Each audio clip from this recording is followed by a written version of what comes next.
Ka Dorbar Lior Jong Ajante Hills Autonomous District Council kala menjur ya ka resolution baka executive committee kan pensange no ya ka jingthung kam bongut palat kinong trei klam dadon kam badru ban persyang penduna no kinong trei namar baka council kadan hapdeng ka jinghiran pisah.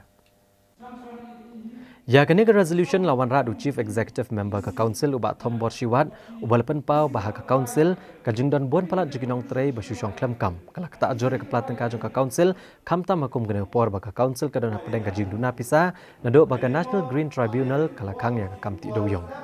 uang bagane ke hukum jong ke National Green Tribunal kala kata ka jingyo bahag kajna jong ke council na ke sarkar hado baka council kala syam jing e wat bansiu ke tulop jiginong trei ka balapan sa amata lakum ba prabanai AA Hagani ke resolution la kedosai ba omdei syu bantung nong trei palat ke jingdon kam hakinu kinu kitanat trei kam ke badan hapo ka council. Hagani ke dorbar liur na kaliang chief executive member ulapan bena bagi executive committee kalatung mentaya sangut ki MDC jeng ka council haga kam chairman but vice chairman jeng ki committee beper ka council. Kini ki sangut ki MDC kidai uba Oktomewat Lamin uba Robinus Sungkun uba Ajay Trailang Suciang uba Dawan Lengdo bat uba Krison Langstang. Yang ini kisan ngut ke MDC la thongkam chairman kat kum ka kendon